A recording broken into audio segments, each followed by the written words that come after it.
क्या होता है जब आप रात के अंधेरे में अकेले सफर कर रहे हो और अचानक एक रहस्यमयी काली गाड़ी आपके सामने आ जाए? अगर आपको ऐसी ही खौफनाक और दिलचस्प कहानियां पसंद है तो स्कैरी एक्सप्रेस को अभी सब्सक्राइब करें। आज की डरावनी कहानी है द ब्लैक कार। रात का समय था। एक अजीब सन्नाटा हर तरफ फैला हुआ था। ऐसा लग रहा था जैसे अंधेरा सिर्फ अंधेरा नहीं, बल्कि एक जीती जागती चीज हो जो अपने साये में सब कुछ निगलने को तैयार हो। चांद आसमान में था, लेकिन उसकी रोशनी इतनी कमजोर थी कि जमीन तक पहुंचने से पहले ही दम तोड़ देती। हल्की हल्की ठंडी हवा चल रही थी जो किसी अदृश्य ताकत के कानों में फुसफुसाने जैसी लग रही थी। एक सुनसान हाईवे जहां शायद ही कोई गाड़ी गुजरती। सड़क पर पड़े सूखे पत्ते हवा में उड़ रहे थे, लेकिन जब वे जमीन पर गिरते तो उनकी हल्की आवाज भी कानों में किसी चीख की तरह गूंज उठती। इसी वीरान सड़क के किनारे एक अकेला आदमी खड़ा था, रवि। रवि की सांसें तेज चल रही थी। उसकी आंखों में थकान और डर दोनों थे। उसकी शर्ट पसीने से पूरी भीग चुकी थी और उसकी उंगलियां ठंड से सुन्न हो गई थी। पिछले कई घंटों से वो यहां खड़ा था, लेकिन कोई भी गाड़ी उसे लिफ्ट देने के लिए नहीं रुकी। उसने कई बार फोन निकालकर नेटवर्क चेक किया, लेकिन हर बार मोबाइल की स्क्रीन पर नो सिग्नल लिखा आता। यहां खड़े खड़े रात ही कट जाएगी क्या? रवि ने खुद से बुदबुदाया। उसने एक लंबी सांस ली और अपने चारों ओर देखा। पीछे सिर्फ एक घना जंगल था जिसके काले सायों में अनगिनत रहस्य छिपे हुए लग रहे थे। उन पेड़ों के बीच से ठंडी हवा जब गुजरती तो ऐसा लगता जैसे कोई फुसफुसाकर उसका नाम पुकार रहा हो। और तभी दूर से एक गाड़ी आती हुई दिखी, लेकिन ये कोई आम गाड़ी नहीं थी। वो एक काली गाड़ी थी, और सबसे अजीब बात, उसकी हेडलाइट्स नहीं जल रही थी। वो इतनी धीमी रफ्तार से चल रही थी कि ऐसा लग रहा था जैसे सड़क पर नहीं, बल्कि हवा में तैर रही हो। उसकी बॉडी इतनी चिकनी और चमकदार थी कि अंधेरे में वो खुद भी अंधकार का ही हिस्सा लग रही थी। रवि के दिल की धड़कन तेज हो गई। उसके पास और कोई चारा नहीं था। उसने कांपते हाथों से लिफ्ट मांगने के लिए हाथ उठाया। गाड़ी धीरे धीरे आकर उसके पास रुकी। 1 सेकंड, 2 सेकंड, गहरी खामोशी के बीच गाड़ी का दरवाजा खुद ब खुद खुल गया। रवि ने हल्के से झुककर अंदर देखा। ड्राइवर सीट पर एक आदमी बैठा था। उसके चेहरे पर एक अजीब सी मुस्कुराहट थी। वो बिना पलके झपकाए रवि को लगातार देखे जा रहा था। कोई आवाज नहीं, कोई हरकत नहीं, बस एक स्थिर चेहरा जो इतनी निश्चलता से मुस्कुरा रहा था कि मानो उसकी आत्मा इस दुनिया में थी ही नहीं। रवि ने सोचा, शायद ये आदमी गूंगा भरा है, लेकिन इतना अजीब क्यों लग रहा है? एक पल के लिए उसका मन हुआ कि वो पीछे हट जाए, लेकिन इस अंधेरी रात में और कोई सहारा नहीं था। जो होगा देखा जाएगा, रवि ने खुद को समझाया और गाड़ी में बैठ गया। जैसे ही उसने दरवाजा बंद किया, गाड़ी बिना किसी आवाज के चल पड़ी। रवि को जल्द ही एहसास हुआ कि कुछ गड़बड़ है। गाड़ी का इंजन बिल्कुल भी आवाज नहीं कर रहा था। रवि ने धीरे से ड्राइवर की तरफ देखा। वो अब भी बिल्कुल सीधा, बिना पलके झपकाए सामने देख रहा था। उसकी मुस्कुराहट अब भी वैसी ही थी, बिना किसी बदलाव के, बिना किसी हरकत के। रवि ने हल्के से गला साफ किया और बोला, भाई साहब, कहां तक जा रहे हो? मुझे थोड़ा आगे छोड़ दोगे? कोई जवाब नहीं। रवि ने फिर थोड़ा जोर से कहा, भाई साहब। तभी ड्राइवर का मुंह धीरे धीरे खुलने लगा, लेकिन कोई आवाज नहीं निकली। सिर्फ एक अजीब सी खिचखिच की आवाज, जैसे कोई सूखा गला होंठ हिलाने की कोशिश कर रहा हो।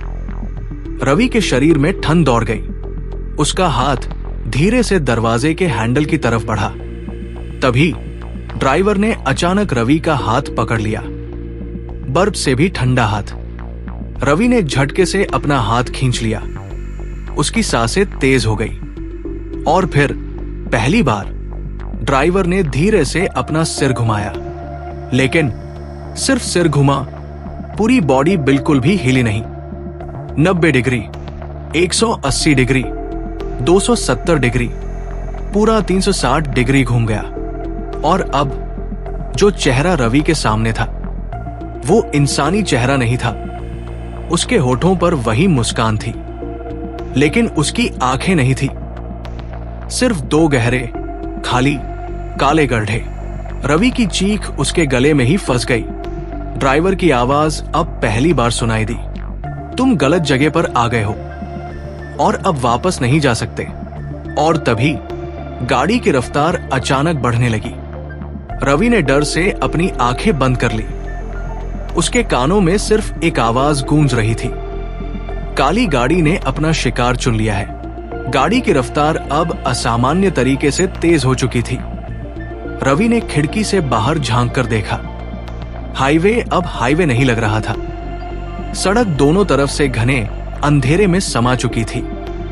दूर दूर तक कोई दूसरी गाड़ी नहीं थी, ना कोई स्ट्रीट लाइट, ना कोई साइन बोर्ड, बस अंतहीन काली रात। ऐसा लग रहा था जैसे ये रास्ता अब किसी और ही दुनिया का हिस्सा बन चुका हो। रवि का गला सूखने लगा।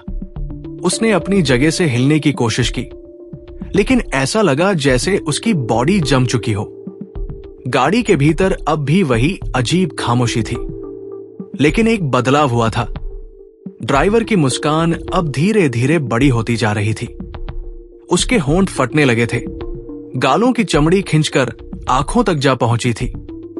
मांस झड़ने लगा। अब रवि के सामने एक मांस से सटी हुई हड्डियों की भयानक मुस्कुराहट थी।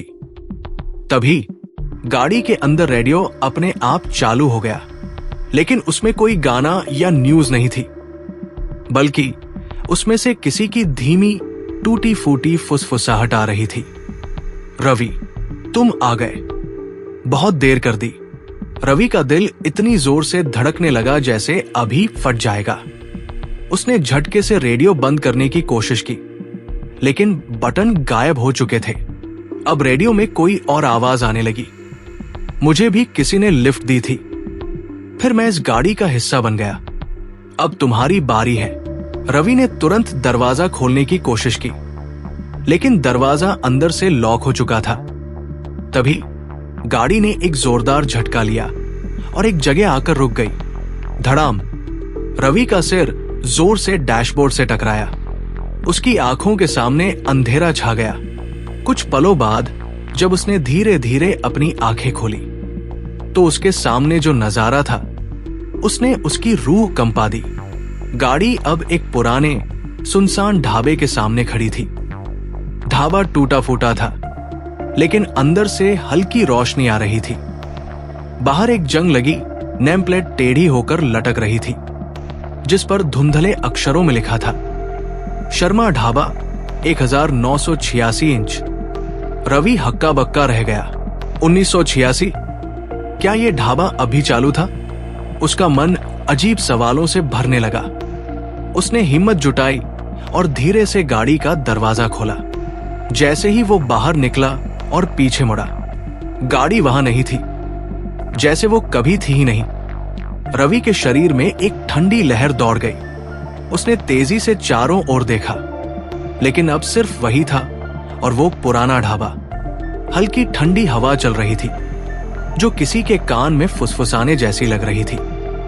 ढाबे के दरवाजे की चौखट हिल रही थी और अंदर से एक धीमी सी फुसफुसाहट आ रही थी, रवि, तुम आ गए।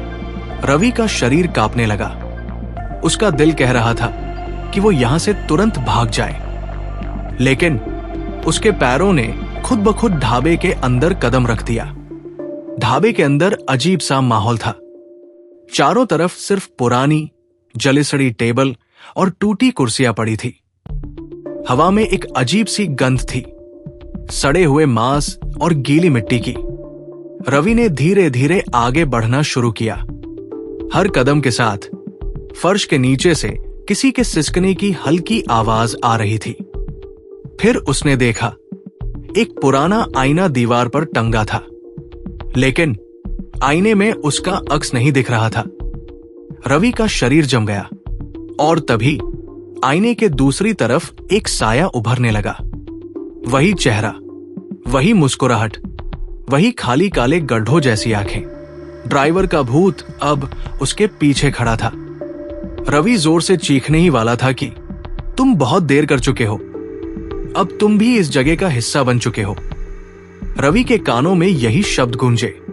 तभी ढाबे की पुरानी अलमारी एक जोरदार धमाके से खुल गई और उसके अंदर से एक जलसड़ी लाश जमीन पर गिर गई। रवि की आंखें फटी की फटी रह गई। वो लाश किसी और की नहीं बल्कि उसी की थी। रवि ने खुद को आईने में देखा।